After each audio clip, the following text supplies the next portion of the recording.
अस्सलाम वालेकुम students, welcome to my channel learn and solve. आज हम करेंगे एक्सरसाइज 4.3 नाइन्थ क्लास के मैथ की न्यू बुक की 4.3 एक्सरसाइज फैक्टराइजेशन करने हैं। फैक्टराइजेशन जैसा कि आप सबको मालूम है कि फैक्टर का मतलब ही है कि छोटे पार्ट्स में तकसीम कर देना। किसी भी बड़ी से बड़ी वैल्यू को स्मॉल पार्ट्स में तकसीम करने को हम फैक्टराइजेशन कहते हैं। अब ये वाला क्वेश्चन देखते हैं। क्वेश्चन नंबर 1 है हमारे पास 21x² y और दूसरी तरफ हमें दिया हुआ है 35xy²। इसका मतलब है कि हमने 21 सबसे पहले डिजिट हैं तो इनको छोटे फैक्टर में तब्दील करने हैं। फैक्टर के लिए हम क्या करते हैं, एलसीएम ले लेते हैं।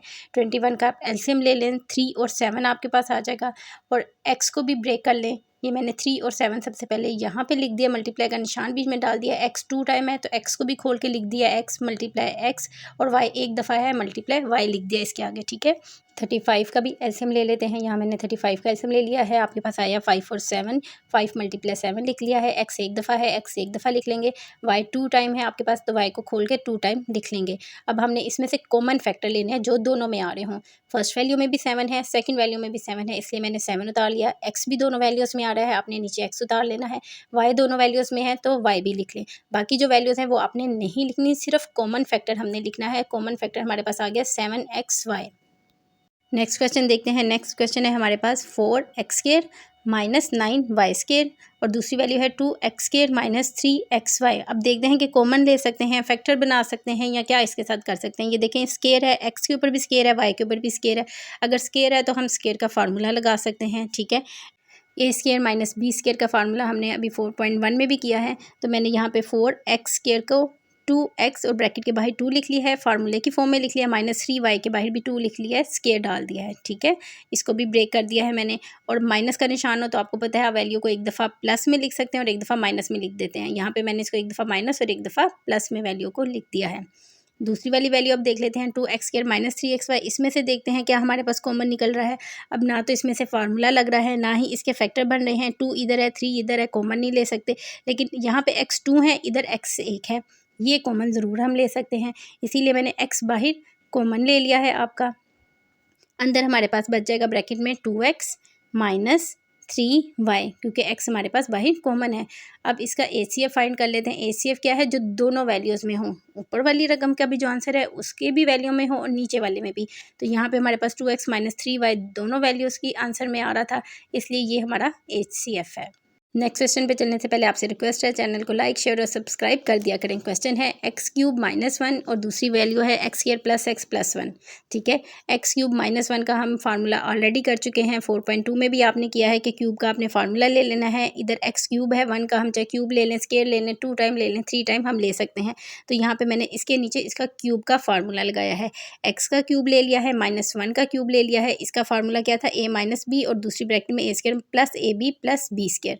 अब हम x³ माइनस 1 क्यूब का फार्मूला खोलते हैं तो हमारे पास फर्स्ट ब्रैकेट में आएगा x माइनस 1 और दूसरी ब्रैकेट में क्या आ जाएगा x² प्लस x को 1 से मल्टीप्लाई करेंगे तो x ही आएगा, प्लस 1 का स्केयर, लेकिन स्केयर इसके ऊपर नहीं लिखना। ये हमारा फार्मूला खुल गया। नेक्स्ट क्वेश्चन था x² प्लस x प्लस 1 जो वैल्यू दी हुई थी। अब इसमें देखें कोई चीज़ कॉमन नहीं है, हम इसके फैक्टर नहीं बना सकते, हम इसमें से कॉमन नहीं ले सकते, तो ये इसका एज इट आंसर ही रहेगा। यही इसका क्वेश्चन ही इसका आंसर भी है। अब हम वैल्यूज़ लिख लेते हैं। x³ माइनस 1, इसका हमारे पास आंसर क्या आया था, x माइनस 1 और दूसरी ब्रैकेट में आया था x² प्लस x प्लस 1। नीचे वाला वैसे ही वैल्यू लिख के उसकी भी जो आंसर था वैसे ही उसके साथ लिख देते हैं। कॉमन इन दोनों में देखें, यही चीज़, यही पार्ट इन दोनों में कॉमन आ रहा है, तो हमारा यही HCF है। क्वेश्चन नंबर 4 सोल्व कर लेते हैं। अब हम क्वेश्चन नंबर 4 है हमारे पास, a³ plus 2a² minus 3a। अब इसमें से आप देख लें क्या चीज़ कॉमन निकल रही है, फैक्टर बन रहे हैं, क्या है। अब a³ है, दूसरी वैल्यू में स्केयर है और a भी है हमारे पास थर्ड वैल्यू में, तो a इसका मतलब है हम कॉमन निकाल सकते हैं। तो हमने a बाहर कॉमन ले लिया है, a² अंदर रह गया, प्लस 2a माइनस 3। जो ए हमने कॉमन लिया ये तो हम वैसे ही उतार दे लेंगे, लेकिन अब हम इनका क्या करें, इनके हम इजीली फैक्टर बना सकते हैं। तो आपने क्या करना है, 3 को ए से यहाँ पे 1 जो होता है इसके साथ मल्टीप्लाई कर देना है। 1 लिखा नहीं जाता, लेकिन वैसे ही सपोज हम करते हैं कि इसके साथ 1 है। 3 को 1 से मल्टीप्लाई करेंगे तो आपके पास आ जाएगा 3 1 3। फैक्टर 3 के बनाने हैं, मल्टीप्लाई करें तो आपके पास 3 आए, प्लस माइनस करें तो 2 आए। तो मैंने यहाँ पे 3a माइनस a ले लिया है। प्लस 3 में से जब आप a माइनस करेंगे तो आपके पास क्या आ जाएगा, 2a ही आएगा, और इसको मल्टीप्लाई करेंगे तो 3 आ जाएगा। तो मैंने फैक्टर क्या लिए हैं, प्लस 3a माइनस a। अब इन दोनों में से कॉमन देख लेते हैं क्या है। ए कॉमन निकल रहा है, बाहर लगा दें, अंदर आपके ब्रैकेट में a+3 बच जाएगा। यहाँ पे कॉमन -1 निकल रहा है, -1 ले लें, माइनस की वजह से अंदर वाली वैल्यू का निशान चेंज हो जाएगा, ठीक है। प्लस में आ गया, a+3 आपके पास आ गया।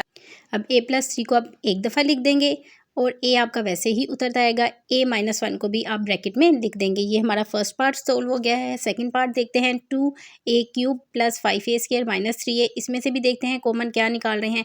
a देख लें, a तीनों वैल्यूज़ में कॉमन है, तो इसलिए मैंने a को बाहर निकाल लिया और अब के अंदर बच गया 2a² + 5a - 3। इसके भी फैक्टर बना लें। अब ऐसे ही यहाँ पे 2 को 3 से मल्टीप्लाई कर दें तो आपके पास क्या आ जाएगा, 6। अब आपको मिड फैक्टर के लिए वो रकमें 2 चाहिए जिनको आप आपस में मल्टीप्लाई करें तो 6 आए, प्लस माइनस करें तो आपके पास 5 आए। तो मैंने 6a और -1 लिया है। 1 लिखते नहीं है साथ, सिर्फ सपोज हम कर लेते हैं कि इसके साथ 1 है। अब 6a में से आप 1 माइनस करेंगे तो आपके पास 5a बच जाएगा। मिड ब्रेक जब आप लिखते हैं तो इसमें जो बड़ी वैल्यू होती है वो स्टार्ट में लिखा करें। जैसे मैंने 6 से स्टार्ट में लिखा है, इस तरह जो आपकी साइन की मिस्टेक है वो कम हो जाती है। अब देखते हैं कि फर्स्ट वैल्यूज़ में से क्या कॉमन निकल रहा है हमारे पास। 2a² + 6 में से कॉमन हमारे पास निकल रहा है 2a। 2a मैंने बाहर कॉमन ले लिया है तो अंदर हमारे पास बच जाएगा 1a प्लस 2 3 दा 6 होता है, इसलिए 3 हमारे पास ब्रैकेट में आ गया। -1 इनमें से कॉमन निकल रहा है, यहाँ से मैंने -1 कॉमन ले लिया। a + 3 हमारे पास अंदर आ जाएगा, माइनस की वजह से अंदर वाला साइन चेंज हो गया है। अब दोनों कॉमन a + 3 एक दफ़ा लिख लें, 2a - 1 आप ब्रैकेट में लिख लें। a हमारा वैसे ही साथ नीचे आता जा रहा है, ठीक है। अब देखते हैं हमारे पास जो क्वेश्चन दिया हुआ था उसके हमारे पास आंसर क्या आए हैं। फर्स्ट वैल्यू का आंसर हमारे पास ये वाला आया है, सेकंड वैल्यू का आंसर हमारे पास ये वाली इक्वेशन आ गई थी सारी। अब मैंने इन दोनों को लिख दिया है। इनमें से कॉमन एक तो सबसे पहले ये a निकल रहा है क्योंकि a इस साइड पे भी कॉमन आ रहा था और a इस साइड पे भी नीचे वैल्यू के साथ आ रहा था, तो ये लिख लिया। अब नेक्स्ट वैल्यू हमारे पास कॉमन क्या निकल रही है, आ रही है a+3 और नीचे भी a+3 है। इसको भी आप एक दफ़ा लिख ले। सिर्फ जो कॉमन वैल्यूज़ निकल रही हैं वही लिखनी है, दूसरी वैल्यू आपने इसके साथ नहीं लिखनी। ये हमारा HCF है।